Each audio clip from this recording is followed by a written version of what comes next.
Hello and welcome to The Village Voice, Parenting Beyond Discipline, the place to learn about all things parenting and get your questions answered. I'm your host, Erin Azerlant.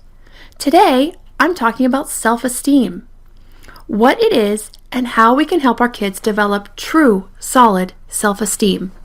First, I'll cover some statistics on self-esteem as it relates to our kids, talk about the definition, the benefits, and where self-esteem comes from.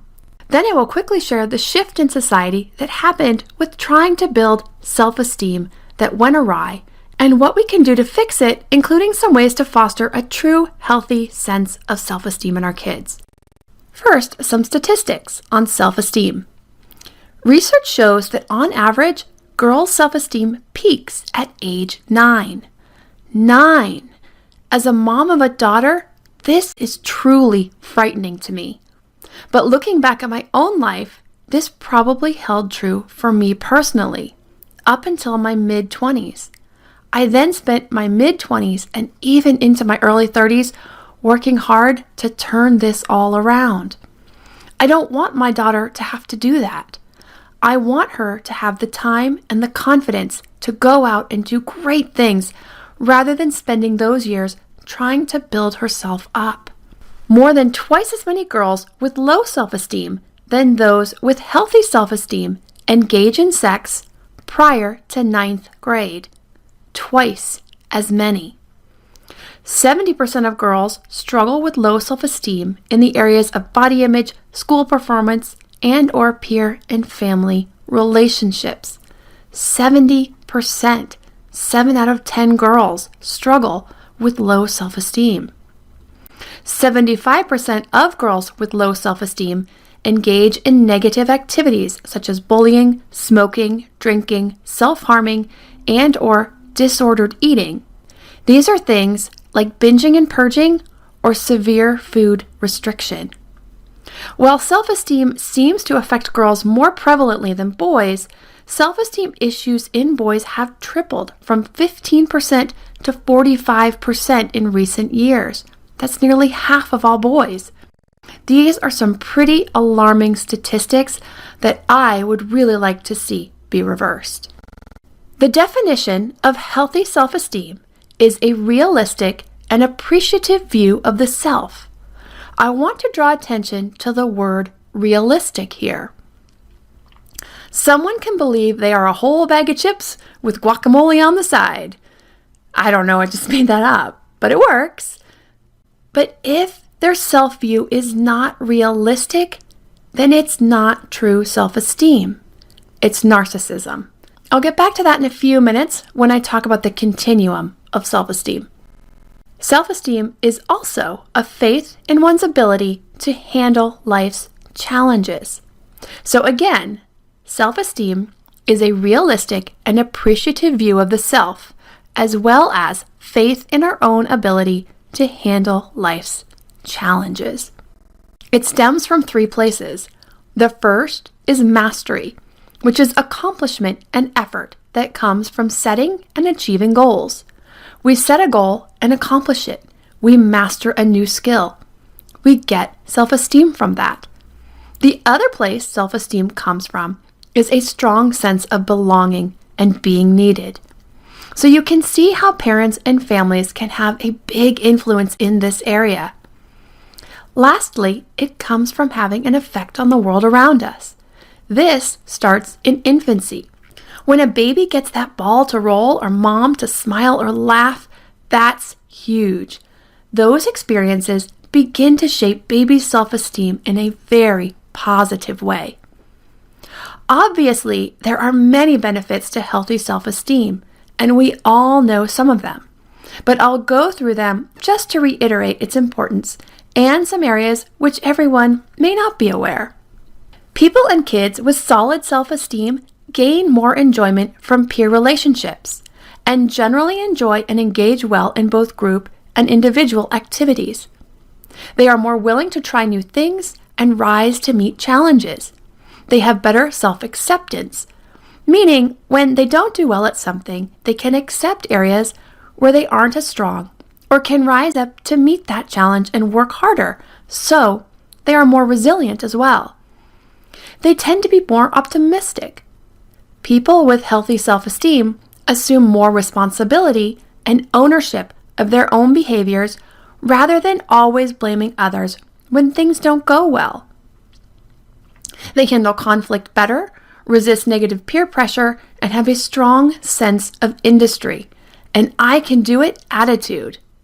They have the foundation to do well both academically and socially, and actually studies show achievement scores and grades increase with increased self-esteem. Of course, positive or negative, self-esteem becomes a self-feeding cycle. If you feel good about yourself, you try new things, you learn new things, you accomplish things, and you increase your self-esteem.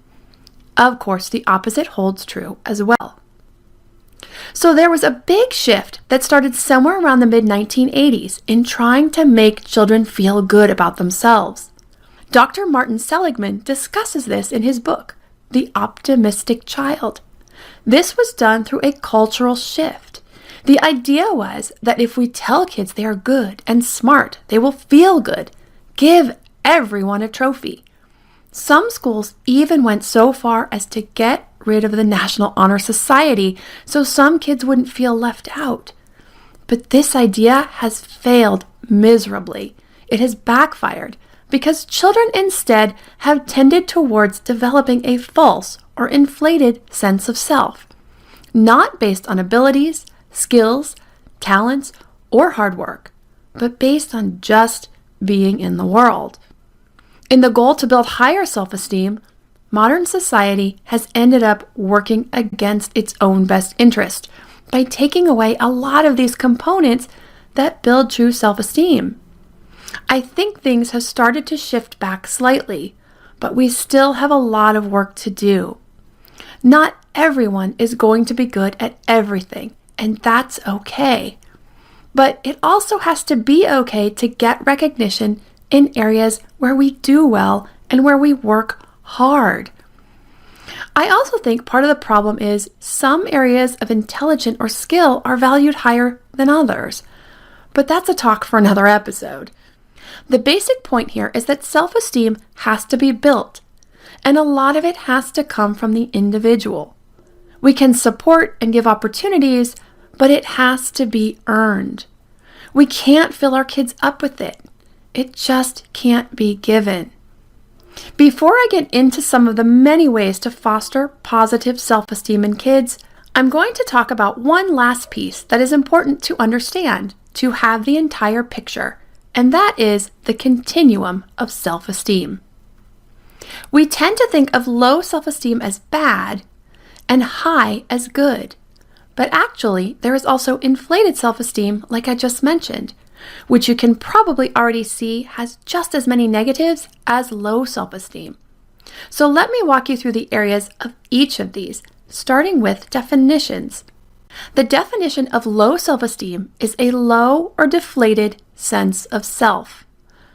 For healthy self-esteem, it's a realistic and positive self-view, and inflated self-esteem is a view of self-importance.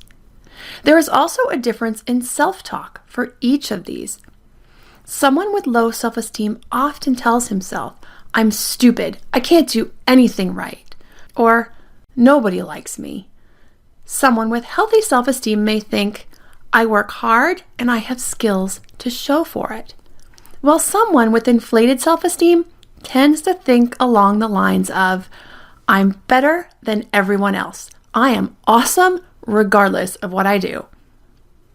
There was an incident that came out about a year ago where the youngest Hilton threw a fit on a flight, calling the passengers peasants along with some profanity, and allegedly exclaiming, "My father will pay this out. He has done it before. Dad paid $300,000 last time."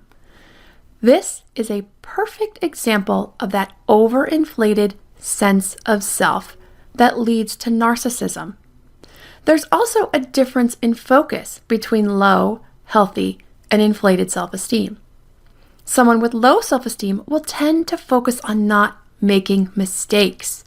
They're afraid to make mistakes because they feel it reflects on them personally. It's a personal flaw.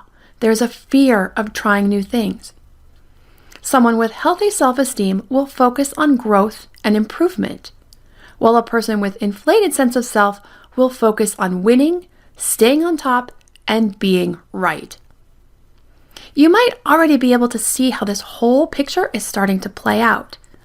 In regards to the cultural shift I mentioned, you can probably see how the effort of trying to stuff kids with self-esteem with, "You're so great, I'm so proud of you," for every little thing, or "Here's your sticker for listening, here's your trophy for showing up," has resulted in a generation of kids, now adults, with an overinflated sense of self.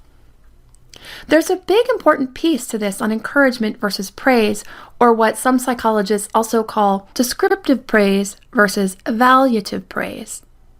But we'll run out of time, and I want to get to some ideas for fostering healthy self-esteem, as well as get to answers for some of our parents' questions from this week. Now, I do have a blog post on this on the website called Encouragement versus Praise, so you can find that under yourvillageonline.com/blog and search for encouragement versus praise. I also have a podcast coming in the next couple of weeks where I will cover this topic. So I know we have parents with a vast range of ages of kids from infants all the way through teens. While there are lots of ways to support self-esteem at every age, I'm going to brush the surface but hit on some ideas for each age so we are sure to have something for everyone.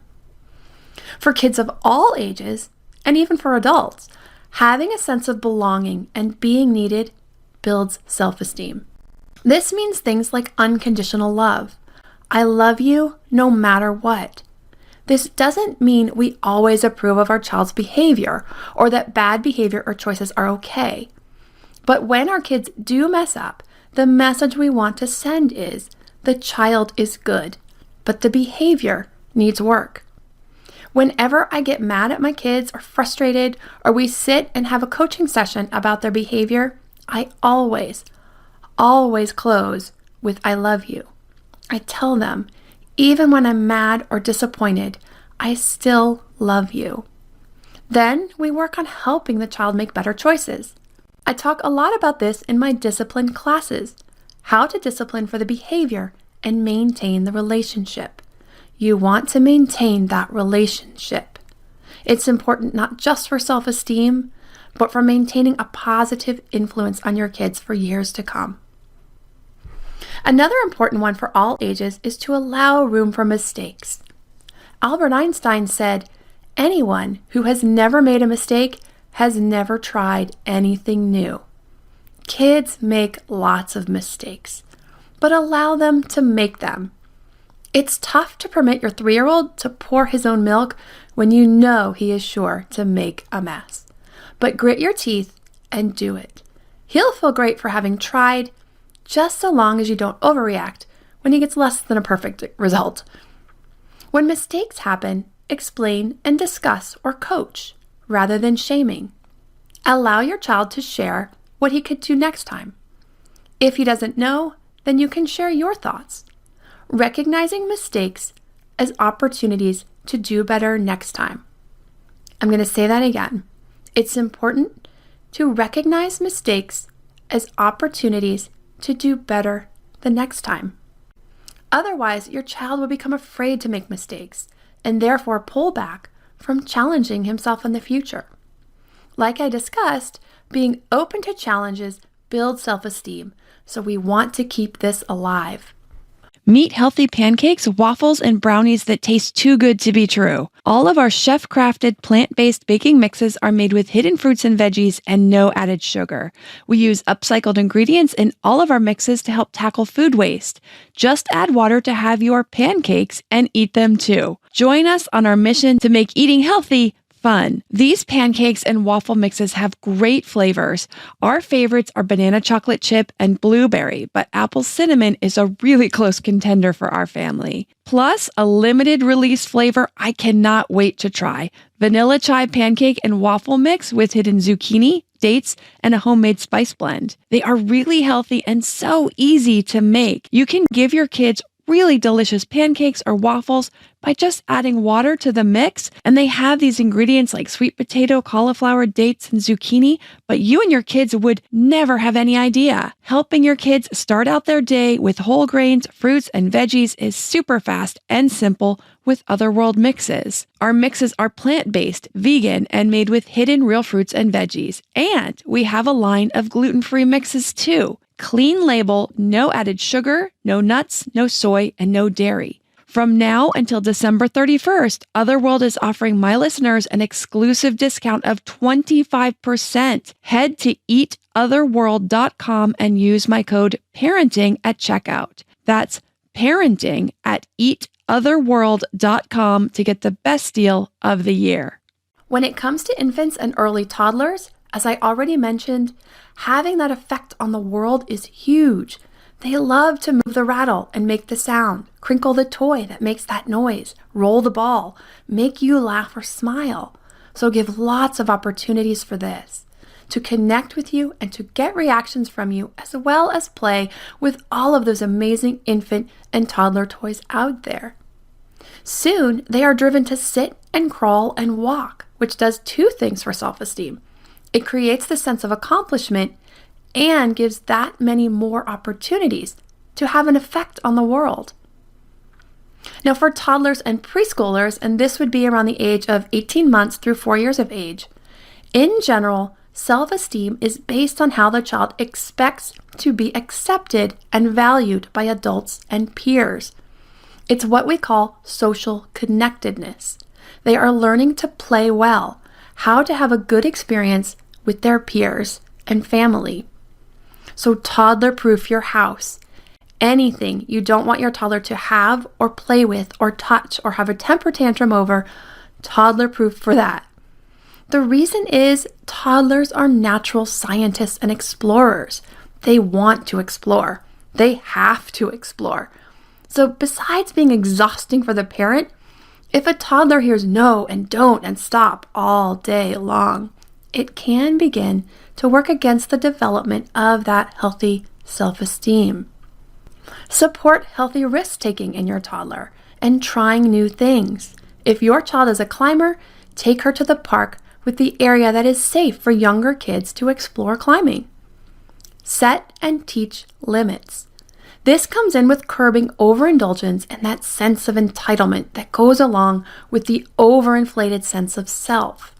So if you don't want your child climbing onto that kitchen counter or the table, set that limit and use positive discipline. Coach, give choices. You could say something like, you may climb on your step stool or on your climber outside. Then if he doesn't comply, which most likely he will not, then you can set a consequence of removing the means of climbing, or that you will have to put the baby gate up and he will have to stay in the other room while you finish cooking, or whatever the situation may be. If you need more guidance for positive discipline, you can see the classes on our website, yourvillageonline.com. For elementary age kids, this is ages 5 to 10, take an interest in their interests. Ask questions about your child's interests, such as, what is your favorite dinosaur? Your favorite planet? Your favorite art medium? Or whatever. Or tell me what you like about art, music, soccer, space, whatever their interest may be. Get her into art, dance, or whatever class if she asks or shows an interest or aptitude. My oldest son is a complete Star Wars fanatic. He wanted to start a Star Wars club and asked if I wanted to join. What could I say? Of course I said yes. He brought a sign-up form complete with questionnaire that I had to fill out and sign. I mean, I like Star Wars and all, but I wouldn't have chosen to join a club. But I did it with a happy heart because he was so excited about it and he put so much effort into the form. I had to share my area of interest in the club on the form, so I put down trivia. So now we ask each other Star Wars trivia questions. I know way more about Star Wars than I ever wanted to know. Have expectations and responsibilities. This covers two areas of self-esteem. We need to teach our kids that they are expected to be contributing family members. So this covers the being needed piece. Our kids should feel like this place couldn't get along without me. I do so much. And the second thing is it curbs that entitlement piece. You don't get something for nothing. We all pitch in and help.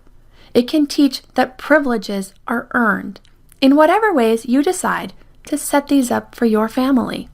Encourage your child in all areas: academics, physical endeavors, the arts. Help your child find his or her gifts. But also be sure to do it with honesty. Don't placate. Kids know when you're patronizing. If the throw stinks, don't tell your child it was awesome. Give constructive criticism. Encourage him to keep working on it. For kids of middle school age, around 11 to 13, self-doubt is common at this age, so setting unreasonable goals that lead to failure can have a lasting impact. So supporting self-esteem for kids in this age group is about helping kids navigate this. Help your child set reasonable goals. You know your child better than anyone. You know how persistent she is or is not. But if you see your child setting very high goals that you think could backfire, have a discussion and help her pull back or set smaller, intermediate goals for increased chance of success. Set limits and make sure they are reasonable and are changing and loosening as your child grows. Be open to conversations about whether or not these limits are reasonable or if they need to change as he shows that he can be more responsible. Encourage problem solving. This means you don't want to rescue. If your child forgets her book at school she needed for homework, have her problem solve ways to fix this. Can she borrow the book from a friend? Can she get to school early the next day? Or turn it in late for less credit? If your son forgets to take his lunch, he can problem solve. You may be thinking, what does this have to do with self-esteem? Where it builds self-esteem is the problem solving, the independence, the I can do this on my own. I can figure this out. If you constantly rescue, your child becomes more dependent and reliant on you rather than less. Now for high school kids ages 14 to 18, continue to set limits, making sure they are reasonable and being open to conversations about whether or not the limits are appropriate, and be willing to loosen them if your child shows he is responsible. Use mistakes for teaching. Mistakes are an opportunity for teaching how to make better choices. Sometimes the mistake may provide an opportunity for learning for both of you. Make it more of a conversation rather than a lecture. Ask how he feels. Share how you feel. Ask what he learned. What would he do differently next time? It doesn't mean that there's no consequence. You can still give a consequence. Or there may even be an outside consequence that comes down from the school or the legal system. If you feel a consequence at home is appropriate, your teen may even be able to help come up with a fitting one. These are only a few of the many, many ways I share about fostering healthy self-esteem through the ages. I have so many I had to divide it into 2 classes, one for children 0 to 5 and one for kids 5+. I also share more on the development of self-esteem by age, and then a lot more ideas and ways to support self-esteem. So if you're interested in learning more, you can see that class on our website. Now, for 2 of the parenting questions that came in this week. Brenda asks, my 6-year-old son seems to fall apart quite easily. Like when his best friend just couldn't play the other day. He just fell to pieces. I kept hoping he would grow out of it, but I feel like he's not very resilient. What can I do to help him? Well, Brenda, this is a great question. It could be a long and involved answer, and without knowing your son's reactions day to day, I only have a very small piece of the puzzle, but I'll do my best to answer as completely as I can. Since you said you were hoping he would grow out of it, I'm going to assume this has been his pattern for most, if not all, of his life so far, and that it's not due to any big changes or stressors going on in his life. So first, I'll say that it sounds like your son may fall on the higher end of the spectrum for the temperament type called feelings aware. In general, this temperament trait is the level of awareness of feelings for both self and others. A child who is high in feelings awareness has most or all of the following traits. And I want you to listen to these and see if these fit your son's personality. And if so, I'm going to give you some ideas of how to help him with this. So the traits are: children who are high in feeling aware are very caring and sympathetic. They can use words to tell how they feel. They tend to act on feelings rather than thinking things through. They easily get their feelings hurt, and they're sensitive to the feelings of others, including characters in books and movies and television shows. And they have a stronger emotional reaction to music than people who are moderate to less feelings aware. So if this sounds like your son, there are some things you can do to help him learn to regulate his emotions. Now, I don't want to sound like being very emotional and sensitive is bad. It is not. It is a wonderful trait. But for kids like this, they do need to learn how to look at things logically as well as emotionally. So regardless of the source of his reactions, be they from being highly feelings aware or a lack of resilience or both, it's important to allow his feelings and use a lot of empathy. You would say something like, "I understand you're feeling very sad that your friend can't play right now." You want to connect with his emotion, and you want to give him words to connect that emotion. Frustrated, sad, disappointed. Help him connect those words, which will help increase the way he sees feelings in a logical way. Now, if you're totally recognizing your son in this description I gave, here are some things you can do if you find he is reacting emotionally quite frequently. Help him slow down and think through the good and bad of different actions, reactions, and choices, rather than only responding emotionally. These are especially important if he tends to throw things or storm off. You will have to do a lot of coaching at first for different options, such as offering yourself as a sounding board so he can share his feelings of disappointment. Then help him problem solve something else he can do, such as find a different friend to play with or finding an activity he enjoys doing on his own. Also remember that your highly feeling child is easily influenced by the feelings of others. So while empathy is good, try to keep your frustrations with his reactions or to situations moderate to low. If you recognize your son in the description of the high feelings aware, I recommend you check out the class on temperament, as I give lots of ways to help work on this in lots of different areas, from school to home to discipline.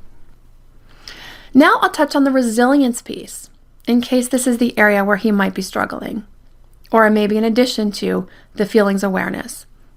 Resilience is the ability to bounce back from life's disappointments. Resilience plays a big part in self-esteem, as those low in resilience back down from life's challenges and don't try new things, and therefore don't set goals or grow in the accomplishments and skills like those higher in resilience. So now I'm going to give some examples of how someone who's low in resilience might react and see if you feel like this fits the bill. Does he give up easily on tasks, be they chores or sports or schoolwork? Do you hear negative self-talk, such as "this is too hard, I can't do this," or "I'm bad at fill in the blank"? Then it is a resiliency issue. Some things you can do to increase resilience would include giving him small challenges that are just at or slightly stretch his current abilities, be it a puzzle, a physical endeavor like rock climbing or swim lessons, a book to read, anything that can give him practice at working towards a goal and completing it, which builds that accomplishment piece of self-esteem. Give positive feedback in the form of encouragement when he does complete something new. "You kept working on the puzzle until you finished." Or, "You studied until you learned all the spelling words. That shows commitment." "You went all the way across the monkey bars without stopping. You've never done that before." Give him lots of opportunities to practice setting goals and reaching accomplishments. Now, our next question comes from Sarah in Texas. Sarah says, "My 7-year-old daughter has never been particularly outgoing or boisterous, but she's always been very kind and friendly. She had a good friend from first grade who now is hanging out with another girl a lot and doesn't seem very interested in playing with Mila anymore. Mila actually says they are mean to her and it hurts her feelings. It really seems to be hurting her self-esteem. She gets lots of positive attention from us at home, but I don't have control over her friends at school. Would this be considered bullying? I don't know what to do. So Sarah, first, I'm really sorry to hear your daughter is going through this. I get questions very similar to yours frequently. This is a very tough area of parenting because there's a lot of areas where we don't have control over these situations. But I do have some good answers for you that can really help you and your daughter feel better. First, it is very common for kids in elementary school to have what we call serial friendships or serial best friends. But it does suck when you are the one who's left, when the other one has moved on.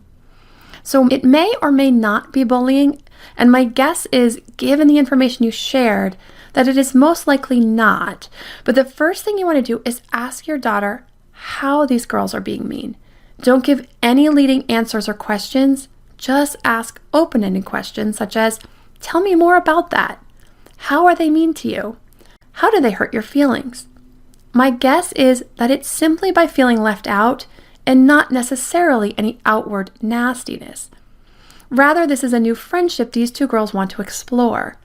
So you will want to explain to Mila that her friend has found someone that she's interested in getting to know right now. She may or may not come back to playing with your daughter more, but right now, this is the way it is. Allow and support her feelings around that loss. But also help her problem solve finding a new friend or two that she can build a friendship with. Ask her to think of the other kids in her class who might have similar interests to her own, and offer to invite them over or meet them out and help support her to facilitate these new friendships. Now, if they are name-calling or telling her they don't like her and or are making derogatory statements about her, and it is repeated, then it does fall under the bullying category, in which case you will want to begin working with the school. And I highly recommend our bullying class so you can get lots of ideas on how to help your daughter both at home and through the school if it is actually a bullying problem. In our next episode, I'll be covering the basics of one of the biggest struggles for parents of younger kids, and that is tantrums. I'll be covering the two different types of tantrums, and sometimes even older kids will throw tantrums, and if this is the case, this will be a great episode to tune into. If you would like to submit a question for that episode or other future episodes, you can send an email to podcast@yourvillageonline.com. You can also see what topics we have coming up by visiting our podcast page on our site, yourvillageonline.com/podcast. If you're loving what you're hearing on our podcast, please let us know by giving us a great review and also subscribing to our channel. If there is something you think we can do better or a topic you would really like to hear about, please send an email to podcast@yourvillageonline.com. Thanks so much, everyone, for tuning in today, and I look forward to seeing you next time.